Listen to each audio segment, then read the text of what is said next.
बहुत सारे मसाइल आपके अपने हैं। मैं जिम्मेदारी लेता हूं और ये जिम्मेदारी इसलिए लेना है क्योंकि यह असेंबली हल्का हमारा अपना नहीं है। जो लोग असेंबली हल्का आपकी वोट का बंटवारा करना चाहते हैं, यह साजिश रची गई है।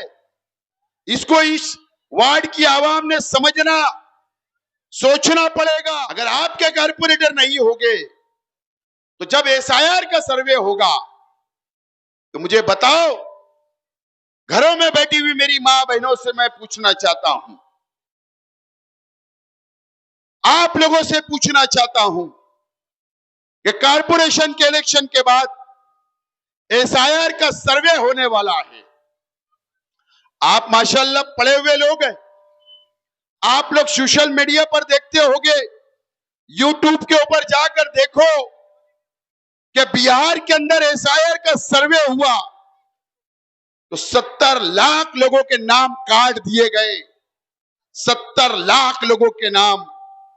वही सर्वे अभी हिंदुस्तान की 10 रियासतों में चल रहा है और इलेक्शन के बाद इस महाराष्ट्र के अंदर एसआईआर का सर्वे होगा, हमारे अपने शहर में भी सर्वे होगा। आपसे मांगा जाएगा 2002 की वोटर लिस्ट की यादी कहां से लाओगे, कौन मदद करेगा? आपसे मांगा जाएगा सबूत।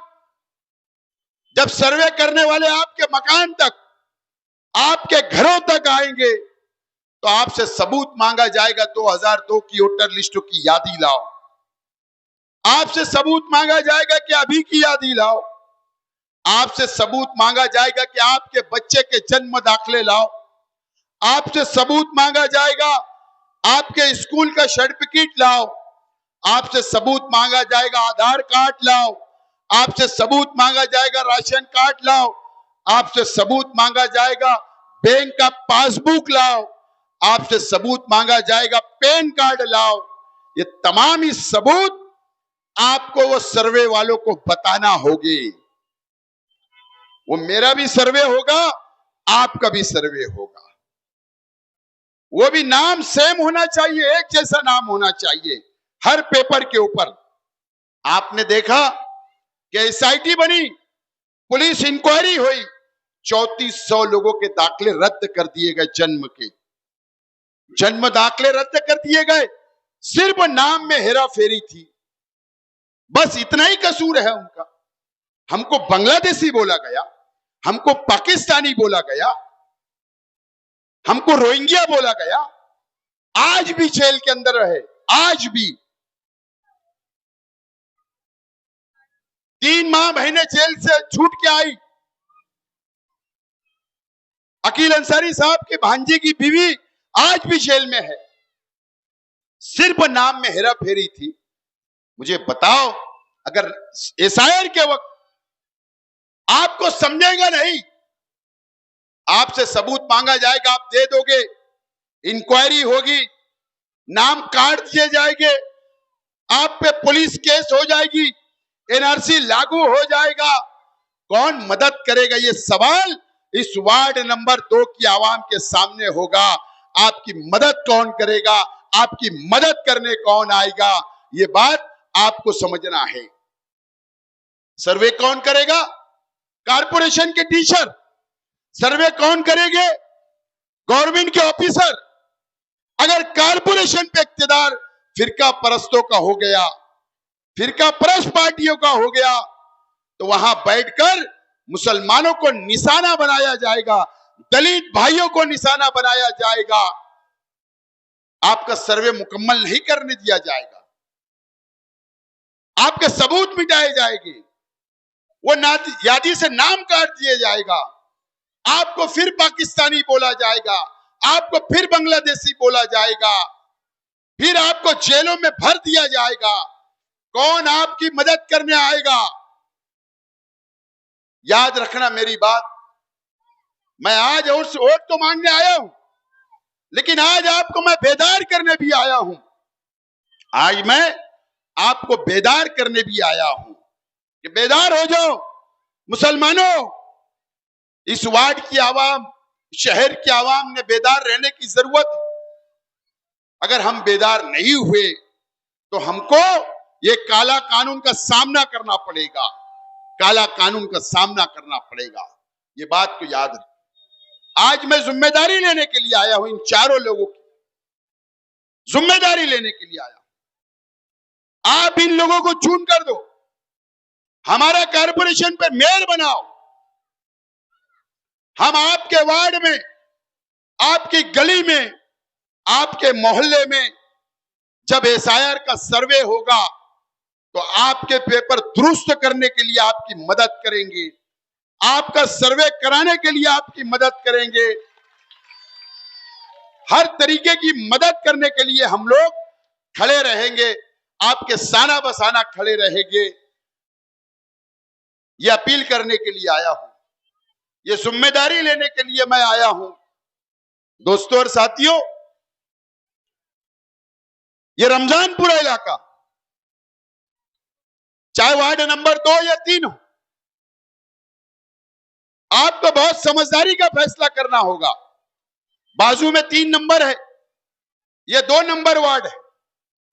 यहां पर तामीरी काम की जरूरत है, यहां पर रोड गटर बुनियादी सहूलत की जरूरत है, यहां पर अच्छी बुनियादी सहूलत मिले। इस इलाके के अंदर कब्रिस्तान मिले। आयशा नगर कब्रिस्तान है, आज आप देख लो, अब वो कम पड़ रहा है। आपका डेवलपमेंट प्लान नहीं बना। एक कब्रिस्तान की इस जानिब जरूरत है, वो कब होगा? जब आप यहां से लेके वहां तक 2 और 3 का पूरा पैनल चुन कर दोगे तो इस इलाके के अंदर एक बड़ा कब्रिस्तान की जरूरत होगी। आइंदा दिनों के अंदर वो काम हमको करना है, आपके वार्ड का तामीर और तरक्की का काम करना है। ये बात आपको समझना है। दोस्तों और साथियों, मैं मेरी मां बहनों से गुजारिश करूंगा कि ऑटो का बंटवारा नहीं होना चाहिए। आप अपनी ऑटो का बंटवारा मत करो और परसेंटेज बढ़ाना पड़ेगा। हो सकता आप इस्लामपुरे के रहने वाले हो सकता आप निहाल नगर के रहने वाले हो सकता आप नया इस्लामपुरे से रहने यहां आए होंगे। तो आपकी वोट यहां आए या वहां आए, आपको बहरहाल वोट देना है।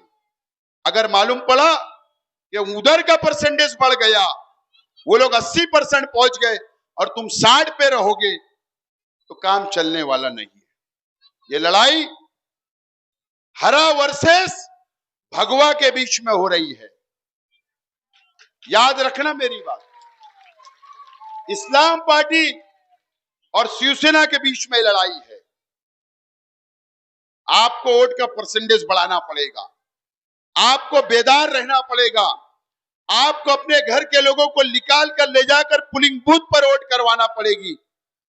जब जाकर हम लोग जीत सकते हैं, जब जाकर आपके इलाके की तामीर और तरक्की कर सकते हैं, आपके वार्ड का डेवलपमेंट कर सकते हैं। अल्लाह का करम है कि इस इलाकों के अंदर मसाजिद है, खानका है, मदरसा है, दरगाह है। इस इलाके के अंदर मजहबी मुकामात है। आपको पता है कि वक्फ अमेंडमेंट बिल, आपको पता है कि वक्फ अमेंडमेंट बिल आया। यह बीजेपी की सरकार ने हमारे मस्जिदों का सर्वे शुरू किया, हमारे भानकाम परमिशन मांग रही, हमारी दरगाहों के परमिशन मांग रही, हमारे कब्रिस्तानों का परमिशन मांग रही, हमारे मदरसों का परमिशन मांग रही, रजिस्ट्रेशन करवाने के लिए बोल रही। उसके पीछे भी चालाकी है, उसके पीछे भी चालाकी है। चालाकी यह है, रजिस्ट्रेशन कराओ, 7/12 का उतारा मांगा जा रहा, भानकम परमिशन मांगा जा रहा, हर चीज की पेपर मांगे जा रहे। और अगर हमारे पास एक पेपर की भी कमी हो तो फिर एक मर्तबा वही वक्फ अमेंडमेंट बिल, वही काला कानून जो हमारे खिलाफ बनाए गए, उसका इस्तेमाल हम लोगों पर, हमारी मजहबी मुकामात पर होने वाला है। उसका ताल्लुक भी कारपोरेशन से आता है, परमिशन भी कारपोरेशन से मिलता है। आपके घर का परमिशन, मस्जिद का परमिशन, दुकान का परमिशन, कॉम्प्लेक्स का परमिशन, दरगाह का परमिशन, मदरसे का परमिशन, हर चीज की परमिशन कारपोरेशन से लेना पड़ती है। ये हमारे अपने मसाइल है मुसलमानों के। ये मसाइल को हल करना है, आपको बेदार रहना है। हमारी सोच अलग अलग हो सकती है, लेकिन हम एक अल्लाह, एक रसूल, एक कुरान को मानने वाले हैं। आपस में बंटना नहीं है। अगर ये वार्ड की आवाम बढ़ गई, आप लोग बढ़ गए, मां बहनें अगर बढ़ गई, आपकी ओट अगर आपने खराब कर ली, तो याद रखना 4 कारपोरेटर दयाने से चूम कर आएंगे, 4 कारपोरेटर दयाने से चूम कर आएंगे। तुम्हारा कारपोरेटर नहीं होगा। मैं आज अपील करने के लिए आया हूं कि आप लोगों को, इस्लाम पार्टी के पैनल को रिक्शा निशानी पर बटन दबाकर कामयाब करना है। मुझे पता है यहां पर एक लंबी फहरिस्त मेरे पास आई है। पानी का मसला 168 में,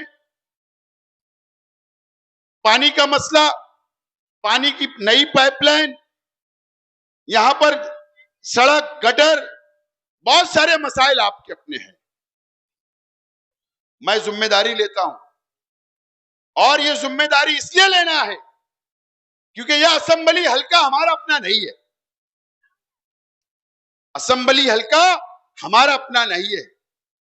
आपके साथ भेदभाव होगा, आपके साथ भेदभाव हो रहा है, होगा, लेकिन अगर आपने 2 नंबर और 3 नंबर का पैनल चुन कर दिया, तो मैं आज वादा करता हूं कि इंशाअल्लाह अगर हमारा मेयर बनेगा तो झुकता माप आपके इलाके को दिया जाएगा, आपको झुकता फंड दिया जाएगा।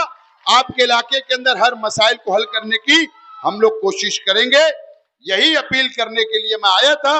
मैं आपसे उम्मीद करता हूं कि 15 जनवरी को रिक्शा निशान पर बटन दबाकर आप लोग चारों उम्मीदवार को कामयाब करें। करण चौहान भी है, उधर से दलित भाइयों की वोट लाएगा खींचकर, आपको इधर से वोट देना है और इस तरीके से पैनल को चुनकर लाना है। वोटों का बंटवारा मत करो। यही अपील करने के लिए आया। मुझे उम्मीद है कि आप लोग बेदार होंगे और अपना मिल्ली फर्ज समझ के आपको वोट देने निकलना है। बहुत बहुत